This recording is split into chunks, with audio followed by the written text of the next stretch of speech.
So recently, there's been a lot of drama in the Roblox Twitter community with people once again bringing up the popular Roblox game Forsaken because once again, it's being dragged down by really disgusting allegations. First of all, the original owner of the game, SoulDrivenLove, has made yet another attempt to come back onto Roblox. Just for the record, this is now the third time they've tried to return on a new account, showing just how desperately they're trying to force their way back onto the platform. Then there's the controversy surrounding a furry meme animator who was featured in Forsaken through the Kevin Jason skin. The creator, better known on YouTube as Nyanwolf, faced alarming allegations over their involvement with disturbing fetish artwork. This ultimately led to them being completely removed from the game, and that situation alone caused massive drama in the community. In this video, I'm going to be clarifying the full truth behind it all. But before we get into everything, please make sure to like the video, subscribe to the channel, and drop a comment to help boost this video so it doesn't get buried by the algorithm. And if you haven't already, be sure to hype this video using YouTube's new hype feature to help spread the word. Additionally, be sure to stick around until the end because I also have a very important message regarding the current owner of Forsaken that definitely needs to be addressed. So let's begin with SoulDrivenLove returning to Roblox for the third time, this time under yet another mysterious account. Now for those who might not remember who SoulDrivenLove is, let me give you a quick recap. Soul, also known as Robotic Developer, was the original owner of Forsaken before everything went downhill. Back in May of 2025, Soul was exposed for some extremely serious behavior such as financially supporting a known racist attempted murderer, blackmailing victims, distributing illicit material, and even platforming predators within his own development team. One of the victims was hospitalized, and despite claiming he had changed, Soul continued manipulating and stalking people behind the scenes. Things got so bad that in just one day, Soul was called out over 100 times on Twitter, and even Creekcraft had to weigh in, warning that the situation around Forsaken's ownership was becoming legally dangerous. After what seemed like forever, Soul supposedly stepped down as owner and signed legal paperwork transferring Forsaken to Hytoko and Basil. And since then, Soul's been caught trying to dodge accountability over and over again. Now we could fast forward to August 14th, 2025, and it was revealed that Soul had returned to Roblox once again under a brand new alternative account. A tweet exposed both his new profile and Ava's, who is his longtime girlfriend and partner in crime. Right away, people began digging into the profile and the evidence stacked up quickly. For starters, the new account had a 500,000 Robux shirt, that is 500,000 Robux, sitting on what otherwise looked like a throwaway profile with less than 2 or 3 pages of badges and 0 game visits. It didn't take long for people to put 2 and 2 together.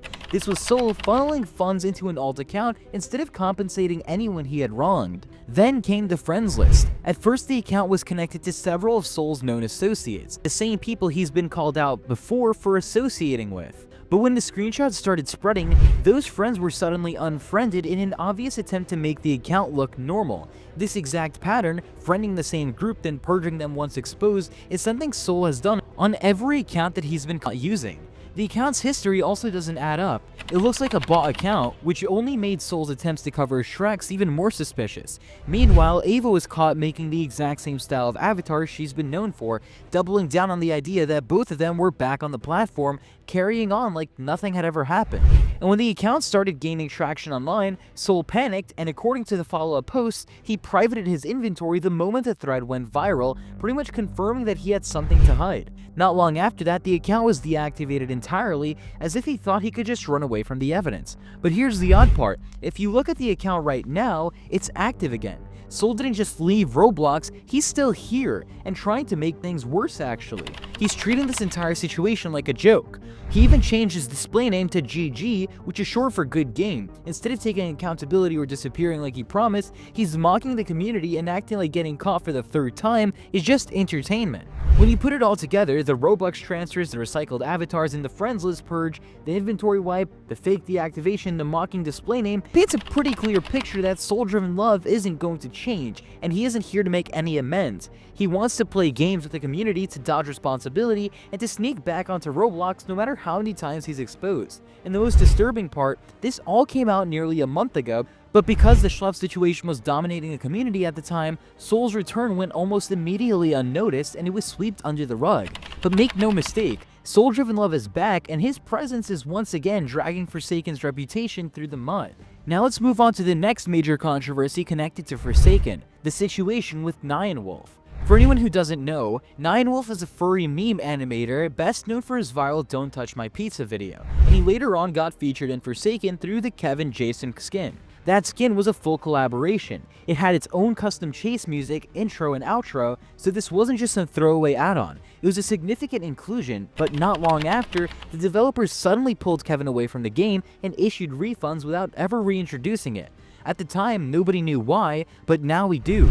Evidence began circulating that tied Nyanwolf to two alternate accounts, Lycan Slasher and Doggy Princess. At first, these alts didn't seem unusual, but people quickly noticed that they were engaging with very concerning fetish artwork, specifically feral art, which is basically fetishistic drawings of quadrupedal animalistic creatures. This isn't your typical animal furry art where characters walk upright and have human traits.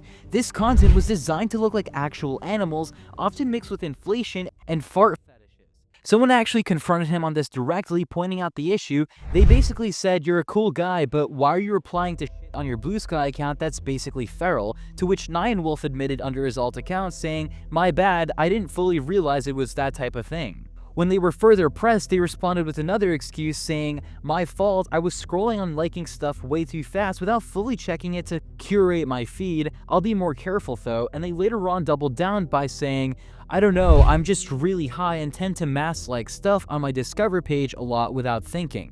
I'm low-key pretty dumb and don't even notice things sometimes because of how blobby the shapes are." The problem is that the screenshots show these like stacked back to back, not just one random slip up. This looks like a clear pattern, and when confronted more seriously, Nyanwolf reportedly stopped replying and deleted one of the accounts, and even started talking badly about the person who questioned them rather than addressing the problem. And to prove that Nyanwolf was actually connected to those accounts, a Twitter user named Treg and others managed to piece together solid proof linking those accounts back to Nyanwolf. For starters, posts from the Lycan Slasher account reused profile pictures that originally came from Nyanwolf's main artwork. On top of that, the art style across all of these accounts was nearly identical. It's very hard to miss. There's also the overlap with original characters. For example, the mercenary dog characters that were first posted in the Lycan Slasher account later showed up again on the Doggy Princess account, but this time in fetish content. And to make it even more clear, tweets going back as far as 2024 show people openly calling Lycan Slasher Nyanwolf months before any of these allegations even started blowing up. One of Treg's tweets summed it up perfectly. Lycan Slasher is obviously Nyanwolf's alter alias, down to the same artwork style and stuff. Another Forsaken player named Nyankev added that Doggy Princess and Nyanwolf are the same person, proven in 3 images, with screenshots showing the same original characters being used across accounts. When all of this came out, Nyanwolf did respond publicly. They wrote, "You can dislike me and my content, but it genuinely hurts my heart seeing so many people jump that quickly towards labeling me as the most awful type of thing. I quite literally haven't done anything even close to ever harming anyone or anything at all, and never would." And later added, "I know that I'm a cringy, weird, mentally ill furry, and that makes me an easy target, but it's wrong for people to falsely label me as the most awful and abhorrent things. I've clearly never harmed anyone and would never condone evil or maliciousness in any way, shape, or form." They argue that this was harassment culture and people were just looking for a trending target to attack. Now, to me personally, this just feels like a complete insane excuse, trying to basically get away with everything by saying, "Oh, they're just going after me, it's harassment culture." I think that's a really stupid excuse, but here's where I do want to step in personally. I think what Nyanwolf did is really disgusting, and what frustrates me even more is seeing people on Twitter try to defend this, claiming it's not really feral. That doesn't hold any water, at least when one of the artists themselves tagged their work as feral on Blue Sky. This means that this wasn't some vague gray area, it was exactly what people called it. At the same time, I want to make an important clarification. Nyanwolf is not a predator, and he is not a PDF file. The worst you can accurately call him is a weirdo or a degenerate for engaging with this kind of content. Mislabeling him as something more serious is both really unfair and irresponsible, and it takes the focus away from what's actually happening here. That said, let's also be brutally honest. If someone is openly engaging with fetish material like this, they have no business being anywhere near children or kid-centered communities. Even if they aren't a predator, it's still disturbing and completely unsafe behavior that shouldn't be brushed aside, especially in the Roblox space, which is overwhelmingly made up of minors. This is a huge red flag. At the end of the day, the Forsaken developers made the right choice by cutting ties with Nyanwolf and removing the Kevin Jason skin completely. And while my personal stance is that his actions are disgusting and indefensible, it's worth noting how the wider community responded too. For example, in his breakdown video, the YouTuber SharkyLeo didn't mince his words at all, and he flat out called Nyanwolf's behavior degenerate, pointing out that there was no way you could mask-like back-to-back feral and then hide behind excuses like being high or scrolling too fast. In his view, this wasn't harassment or people jumping on a trend, it was Nyanwolf getting caught and then trying to downplay it. And honestly, that's an opinion that a lot of normal people really shared. Some people tried to argue that this was a nothing burger since the art was fictional and no one was physically harmed, but others, people like SharkyLeo, emphasized that this was still really disturbing behavior, especially for someone who was officially tied to a Roblox game with such a huge underage player base. Now, I was actually looking on Twitter at SharkyLeo, and I saw that some people were actually harassing him for calling all this stuff out, and I think that is completely unjustified, and in fact, I think SharkyLeo should deserve a pat on the back. This is really disturbing stuff that was called out by him, and I do think he did a really good job calling this out. But regardless how you frame it, the conclusion is pretty much the same. Nyanwolf is not a predator, but his involvement with this kind of content was completely unacceptable, and he should be ostracized from the community entirely. Now, before I end off the video, I want to announce that I have a very important video releasing on Friday regarding the current owner of Forsaken. I was originally planning on including that in this video, but unfortunately for the sake of not making this video way too long and not overlapping two serious situations, I decided it's for the best to keep that on its own separate video. If you made it this far into the video, thank you for watching, and be sure to like the video, subscribe to the channel, and spread this video to help get the truth out there. Thank you all for watching, and I'll see you all in the next video. Bye.